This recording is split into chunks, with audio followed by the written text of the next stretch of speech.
Hai, minasan, domo konnichiwa, Marushio desu.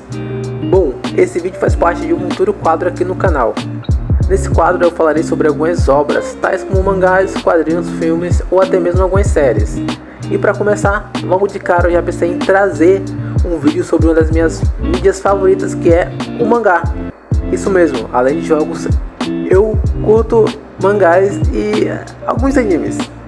Então, decidi trazer o mangá de Dandadan, que é um pouco recente e que o anime vai estrear agora em 2024. Já nesse vídeo falaremos especificamente sobre alguns detalhes que se passam no capítulo 1 e irei fazer um breve resumo. E se vocês gostarem, irei trazer o resumo de outros capítulos do mangá e também de outros mangás. Enfim, visto tudo isso, vamos deixar de enrolação e ir direto para o vídeo.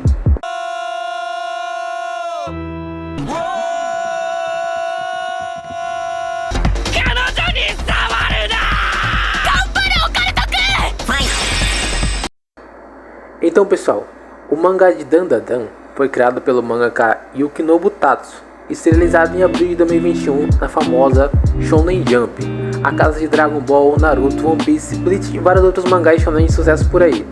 Bom, o capítulo 1 já começa nos apresentando uma das nossas protagonistas. Isso mesmo, uma das nossas protagonistas. Seu nome é Ayase Momo e ele está tomando um pé na bunda do seu namorado por ela se recusar a sair ou dar dinheiro pra ele, ou até mesmo fazer sexo com ele. O cara simplesmente termina com ela por causa disso. Que loucura. Então, talvez você já esteja pensando que é um mangá focado para maiores de 18 ou 16 anos, mas pode confiar, não é nada disso. O mangá possui um pouco de comédia, romance, mistério e algumas maluquices da cabeça do autor, porque esse autor, cara, ele é muito doido. Inclusive, esse autor era assistente do autor de Chainsaw Man, então talvez a loucura venha daí. Enfim, voltando para a história, a Moon fica completamente abalada com o término do namoro, que segundo ela, é o primeiro namorado dela. Isso é usado como comédia pelo autor e chega a ser um pouco engraçado. Depois até as amigas não dão a mínima para ela, deixando ela de lado. Então, logo em seguida, a Momo, ela encontrou o nosso segundo protagonista. Exatamente, o nosso segundo protagonista. O seu nome é Okarun. Quer dizer, Okarun é um apelido. Na frente vocês vão ver o nome dele. Na frente vocês vão saber o nome dele. O Okarun, que é um nerd obcecado por OVNIs, ou melhor dizendo, alienígenas ou algo referente ao ocultismo. Logo depois de ser salvado pela Momo, já que o mesmo sofre bullying na escola por curtir coisas estranhas. E realmente, isso que ele faz, ou que ele curte, é realmente estranho, cara. Enfim, Okarun acaba se enganando com as decisões da Momo e decide ir atrás dela para falar mais sobre OVNIs, aliens ou qualquer coisa envolvendo ocultismo. Tenho certeza que ele deve ser fã do filme Alien, o Oitavo Passageiro. Inclusive eu recomendo, porque é um ótimo filme. A Momo já está pé da vida, então ela briga com o Okarun dizendo que é por causa dessas idiotices que ninguém gosta dele. Mas se sentindo culpada, depois ela pede desculpas e tenta animar ele dizendo que não acredita em aliens, mas acredita em fantasmas. Então o Okarun, todo orgulhoso, diz que fantasmas não existem e são apenas ilusões criadas pela cabeça do ser humano. Bom, agora eu não tiro a razão de ninguém gostar dele, já que esse moleque parece ser insuportável. Enfim, os dois discutem sobre fantasmas e aliens, então decidem fazer um desafio. E esse desafio é o seguinte: os dois vão precisar ir em um determinado local que possui fortes aparições de aliens e fantasmas. E se um dos dois estiverem certo, o perdedor se torna o Pashiri do outro. Exatamente, o Pashiri, que pode ser um empregado ou um escravo do outro. Aliás, é uma disputa até bem amigável. Depois de um bom tempo, os dois vão para o local de destino. Lá eles conversam por telefone dizendo que nunca viram fantasmas ou aliens. A Momo conta sobre sua avó ser uma super médium, que são aquelas pessoas que possuem um contato com o espírito ou até mesmo fantasmas. E por causa disso, vários garotos do Fundamental tiravam sarro da cara dela. Inclusive, até o garoto que ela gostava no Fundamental tira sarro da cara dela. Logo depois, em seguida, o fantasma aparece na frente do Wakaru, e esse fantasma é chamado de Vovó Turbo e quer roubar o pinto do garoto. Exatamente, o seu pinto. O Wakaru apavorado sai correndo, mas segundo a Momo, virar as costas e fugir é muito mais perigoso. Enquanto isso acontece, a Momo acaba dando de cara com 3 aliens bizarros. E cara, olha o rosto desses infelizes, cara. É muito feio, muito bonito. As expressões dele até que é bem desenhada, bem legal e bem assustadora. Depois de um tempo, nossa protagonista acorda só com roupas íntimas presas numa mesa. Os aliens explicam que vieram de um planeta chamado Serpo e que suas espécies de aliens são compostas por apenas homens e que por causa disso eles não conseguem se reproduzirem naturalmente. Eles usam a tecnologia do seu planeta para se reproduzirem em formato de clones e que eles precisam da Momo para criar uma forma de reprodução mais natural. Depois deles tentarem atacar a menina, nosso segundo protagonista aparece para ajudar. Mas ele estava totalmente diferente porque havia sido amaldiçoado pela Vovó Turbo. Ele tenta impedir que os aliens ataquem a Momo, mas tudo que ele faz é em vão. Nesse momento, Wakaru diz que sempre admirou os aliens, porque segundo ele, talvez os aliens poderiam ser os únicos que entenderiam a sua solidão. Justamente por isso, ele é completamente obcecado por extraterrestres.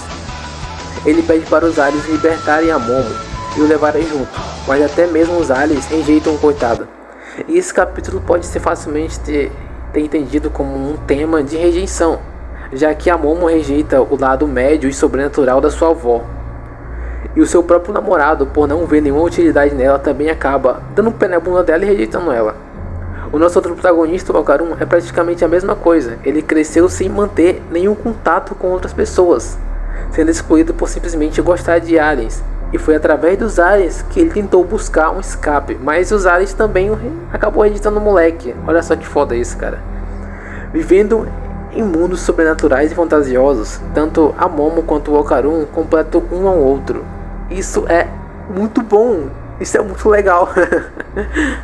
Voltando para a história, a Momo, vendo que seu amigo estava em apuros, lembra dos ensinamentos da sua avó. Então ela desperta poderes paranormais. Logo depois disso, ela mete um pau nos aliens e ainda por cima ajuda o Wakaru a controlar sua maldição da Vovó Turbo. Então os dois destroem a nave e vazam de lá. No final de tudo, a Momo diz que vai ajudar o Wakaru a recuperar seu pinto, já que ele foi amaldiçoado porque a Vovó Turbo roubou seu pinto. Velho, isso é muita loucura, por que eu tô fazendo isso? E ela ainda descobre que o nome verdadeiro do Wakaru é Takakura Ken.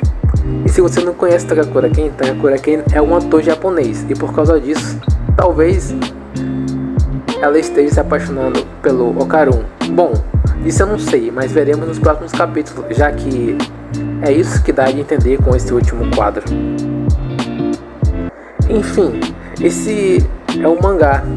Então, os dois protagonistas são divertidos e carismáticos, com a Momo sendo mais ativa e expressiva que o Wakaru. Por isso ela é praticamente a estrela do primeiro mangá.